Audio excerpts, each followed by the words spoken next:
আজকের রান্নাটা ছিল বলতে পারেন আমার পছন্দের, আমার ও আমার মেয়ের পছন্দের।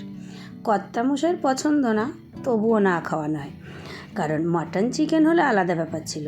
আজকের রান্নাটা ছিল হাঁসের মাংসের, যেটা এই শীত পড়লে বেশি না খেলেও এক আধবার তো খেতেই মনে হয় বলুন। তা ওই নিয়ে এসেছে, পছন্দ না হলেও ওই আমাদের জন্য, কিন্তু নিজেও খেতে ছাড়বে না। তাই রান্নার জন্য গোটা ধনে, জিরে, শুকনো লঙ্কা ওই মিনিমাম 10 মিনিটের জন্য ভিজোতে দিলাম। ততক্ষণ এদিকে রেডি করে নিলাম বেশ বড় বড় করে ডুমো ডুমো করে আলু কেটে সেটাতে ভালো করে হলুদ মাখিয়ে রেখে দেব। এখানে হলুদ মাখানো প্রায় কমপ্লিট। চলুন এবার ওটাকে রেখে দিয়ে সেই যে মশলাটা ভিজিয়ে রেখেছিলাম তার সঙ্গে বেশ কিছুটা রসুনের কোয়া, বলতে পারেন একটা বড় সাইজের গোটা রসুন, বেশ কিছুটা আদার টুকরো আর মাঝারি সাইজের একটা পেঁয়াজের টুকরো, বাস একটু জল দিয়ে মিহি পেস্ট বানিয়ে নিলাম। এদিকে কড়াই বসিয়ে দিয়েছি, কড়াই গরম হলে তেলটা নাড়াচাড়া করে আলুগুলো ভেজে তুলে নেব। আর এখানে আমার মাংসের পরিমাণ ছিল 1 কেজির মতো, তাই আমি 1 কেজির মতন মশলা নিয়েছিলাম। আলুগুলো কিন্তু এখানে তোলা হয়ে গেল।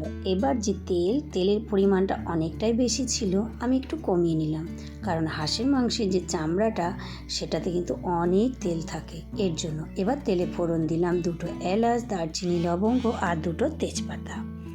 বেশ ভালো মতন ভাজা হয়ে গেলে দিয়ে দিলাম মাঝারি সাইজের 3টে মতন পেঁয়াজ কুচানো, আর এই পেঁয়াজের উপরেই লবণটা দিলাম, এতে পেঁয়াজটা খুব তাড়াতাড়ি গলে যাবে। পেঁয়াজটা বেশ কিছুক্ষণ ভেজে নেওয়ার পরে দিয়ে দিলাম মাঝারি সাইজের একটা টমেটো, যেটা ভালো মতন ভেজে যখন গলে গেল তখন রেডি করা মশলাটা দিয়ে দিলাম। মশলাটা নাড়াচাড়া করে দিয়ে দিলাম বাটি ধোয়ার জল। এবার ভালো করে মশলাটাকে কষিয়ে নেব। আর আমি যে মশলাটা সেটা মিক্সিং জারে পেস্ট করে নিয়েছি, আপনারা যদি শিলে বেটে করেন তাহলে আরও ভালো হয়। শিলে বাটার তো আলাদাই টেস্ট, ঠিক না বলুন? তবে মশলার ওপরে আমি 2 চামচ মতন, ছোটো চামচের 2 চামচ মতন কাশ্মীরি লঙ্কার গুঁড়ো আর সামান্য পরিমাণে হলুদ গুঁড়ো দিয়ে দিলাম।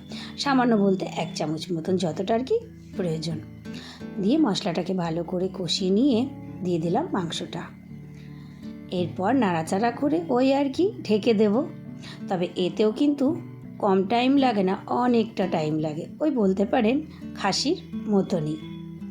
এবার আলুগুলো দিয়ে ভালো করে নাড়াচাড়া করে এটা ওই 10 মিনিটের জন্য ঢেকে দেব। 10 মিনিট পরে ঢাকা খুলে আবারও নেড়েচেড়ে দেবো।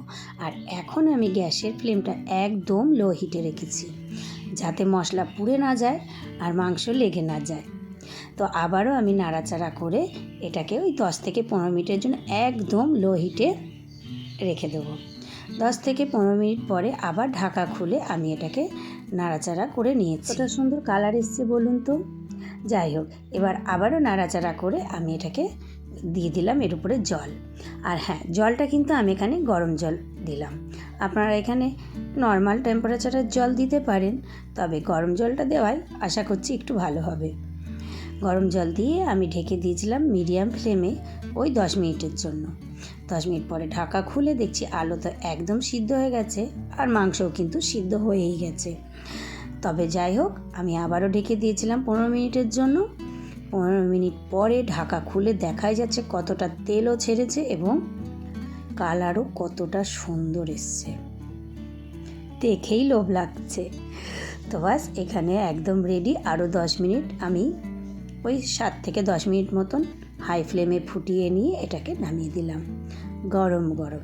এবার বলুন, এই রকম রান্না যদি সঙ্গে থাকে, বর আবার তাই না খায়? তো এই রান্নাটা কেমন লাগলো অবশ্যই কমেন্টে জানাবেন। ভালো লাগলে চ্যানেলটাকে সাবস্ক্রাইব করে দেওয়ার অনুরোধ রইল। আর ফেসবুক থেকে দেখলে পেজটিকে ফলো। দেখা হবে এই রকম ছোট ছোট আরও রান্নার ভিডিওর সঙ্গে।